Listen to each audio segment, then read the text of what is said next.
Avez-vous noté quelques incertitudes réglementaires, des bouleversements technologiques, des mouvements stratégiques? Quelles conséquences pour vous? On vous dit tout en 2 minutes. Tout a commencé avec l'application du RGPD en 2018. Appliqué au niveau européen, il apporte plus de protection et de garanties pour les citoyens, et donc plus de restrictions pour les sociétés exploitant leurs données. Les régulateurs sont bien évidemment vigilants. Depuis 2018, c'est plus de 1,5 milliard d'euros d'amendes qui ont été émises, soit l'équivalent du PIB, devinez d'où, des Seychelles.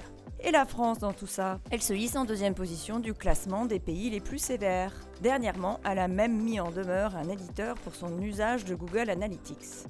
Avec RGPD, les citoyens ont pour la première fois compris le fonctionnement du marché publicitaire en ligne. Ils souhaitent alors pouvoir prendre le contrôle de leurs données, et les GAFA vont répondre à cette demande.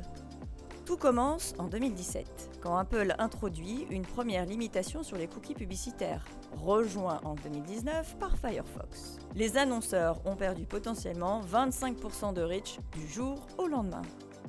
En 2020, Google s'aligne et propose avec sa Privacy Sandbox une sortie du cookie publicitaire sur Chrome à l'horizon 2023. Coup de tonnerre sur le marché, 60% du trafic web est ainsi concerné. Et en 2021, cette tendance se déploie sur le mobile avec Apple qui permet à ses utilisateurs de contrôler leurs données pour chacune de leurs applications. Et quant à Google, il annonce début 2022 qu'il déclinera sa Privacy Sandbox sur Android. Résultat, vous ne pourrez plus recruter de nouveaux clients en utilisant les cookies publicitaires. Et vos ciblages deviendront ainsi peut-être moins précis et peut-être avec une plus faible couverture.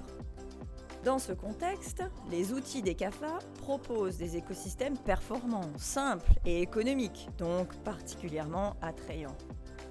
Mais en concentrant les budgets marketing et publicitaires dans ces outils se crée une dépendance, une concentration accrue et peut-être un risque de perte de souveraineté, de privacy des données propriétaires. Bref, ce contexte réglementaire favorise certainement les GAFA.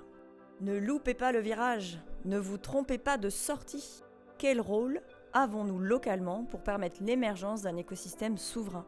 Quelles technologies européennes comme base solide à cet écosystème? Quelle réglementation?